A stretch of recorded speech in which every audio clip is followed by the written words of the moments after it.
Hey everybody, pray that everybody's having a blessed, peaceful, and prosperous day. I wanted to share something with you guys. The spirit of rejection is so real, it's not even funny.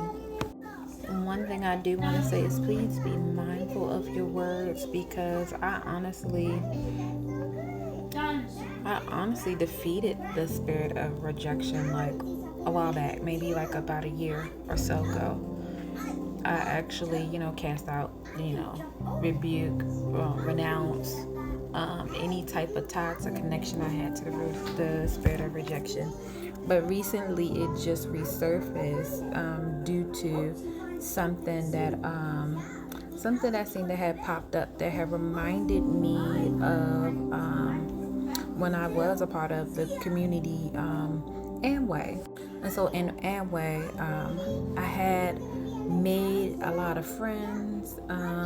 Everybody was so nice and everybody was so sweet. It was like we was like creating like a family, and they really made you feel like they do care about you and they want to see you win and they want to see you succeed. Now, when me and my husband left Amway, because God told us to leave, because our time at Amway was up. We was only there for a season, so our season with Amway was up. We didn't leave because of anybody. We didn't leave, like nobody said anything, nobody did anything to us. So we just left because, the Lord put it in our spirits to leave. So after we left and everything, and the Lord told us to start our ministry online, I would say we've been on YouTube for about 2 years now, so it's about 2 years ago that when we was in Amway. So after we left, like I said, the Lord told us to start a YouTube page, to start our ministry, because He let us know that He wanted us to start. He wanted us to become fishermen of men. That's in the Bible.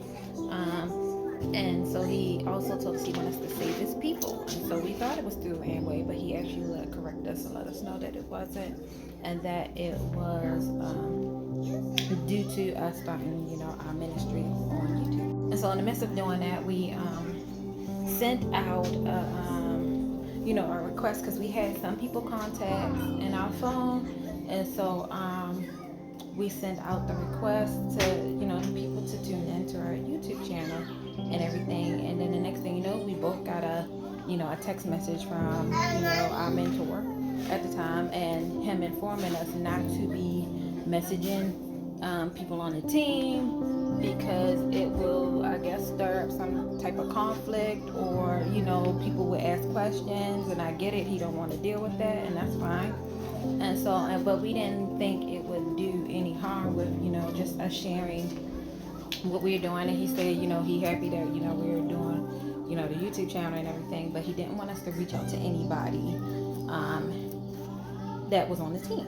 And so we apologized and said we didn't mean anything. We're not trying to bother your business or anything. We just wanted to share something that we was excited about. And so honestly, I would say that was the start of it. But just from then on, like even when we see people they were still nice and they were still cordial, but the connection wasn't there anymore. And so it was more so starting to allow me and my husband to see that the connections that we made were only business connections. They wasn't really like friend. They wasn't really like a real genuine friend, like somebody you can actually hang with or talk with. Only if you're a part of the community you can hang and talk with them, but outside of that you can have no real interaction as far as really building a genuine friend connection. And so that basically because of all of this, and I started to feel some type of way. I started to feel a little bit upset. I was a little bit angry, because I really believed that I built genuine relationships with people that was in that community. And then by me, being upset and everything, I opened myself up to the spirit of rejection. Towards where I was angry with them, I was upset, and some other stuff. But then also I was invited to a wedding shower. It was nice and everything, but when I was there, I felt like I was out of place. I felt like I shouldn't have been there. And they were there, and they were still nice. Some people were there and they were still nice and cordial, but just having the feeling like I shouldn't have been there. And And then that's when the Lord really started to build to me that I had this spirit of rejection that I needed to let go. And a part of me,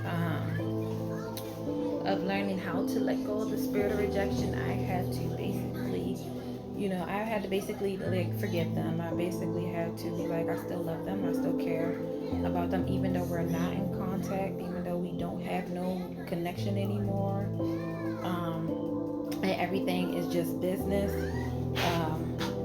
That I still love and I still care for them, and to make sure I pray for them. And even if I was to see them in public, I wouldn't act no different. I would still be me. I would still show love. I would still show care. But that's just a snippet of how I dealt with the spirit of rejection. And it came back because I thought of somebody who actually works at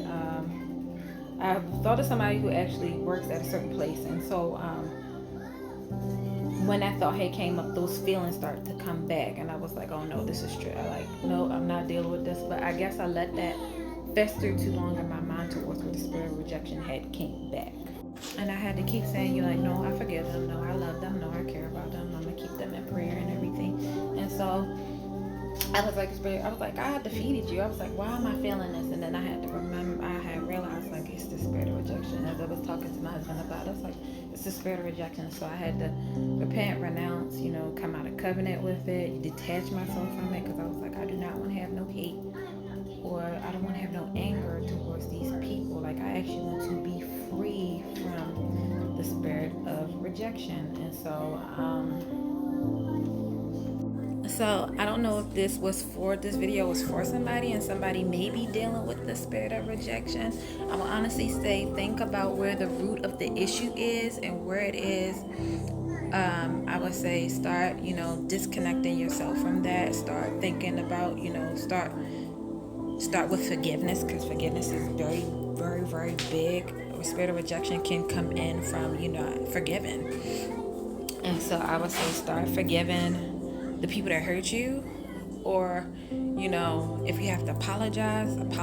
If you have to repent, renounce, detach yourself from that spirit of rejection, so therefore you can be free and you can have peace, because that thing will sit on you like it's like a weight. So I pray that this video speaks to somebody. I pray this message speaks to somebody. So I pray this video speaks to somebody who may be dealing with the spirit of rejection. I would say I'm praying for you, because I know the feeling. It don't feel good at all.